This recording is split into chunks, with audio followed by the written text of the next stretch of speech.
नागपूरच्या बाबा बुद्धाजी नगर परिसरात फिर्यादी भगवंत सिंह गेल यांनी त्यांच्या घरासमोरील पार्क केलेली टीव्हीएस ज्युपिटर दुचाकी चोरीस गेली होती अशी तक्रार केली। गाडीचा शोध घेऊनही ती हाताला न लागल्याने पाचपावली पोलीस ठाण्यात गुन्हा दाखल करण्यात आला।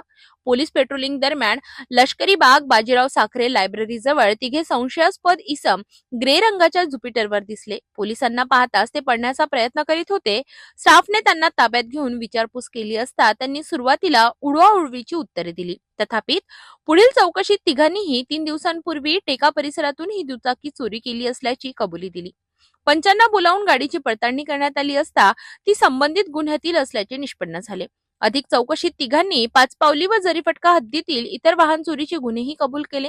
पोलिसांनी वेगवेगळ्या गुन्ह्यांमध्ये चोरीस गेलेल्या 4 दुचाकी व गुन्हा करण्यासाठी वापरलेली एक ऍक्टिवा असे मिळून 5 वाहने जप्त केली असून त्यांची किंमत अंदाजे 3,30,000 रुपये एवढी आहे। हे तिन्ही विधी संघर्षातील बालके 10वीतील विद्यार्थी असल्याचे पोलीस तपासातून उघड झाले आहेत। त्यांची आर्थिक परिस्थिती गाडी खरेदी करण्याची सक्षम नसल्याने मोबाईल व दुचाकीचा दिखावा करण्यासाठी त्यांनी चोरीचे मार्ग अवलंबिल्याचे समोर आले आहे। पाचपावली पोलीस ठाण्याच्या दक्ष तपासामुळे विविध गुन्ह्यातील मुद्देमाल सुरक्षित जप्त करण्यात आला असून पुढील तपास सुरू आहे।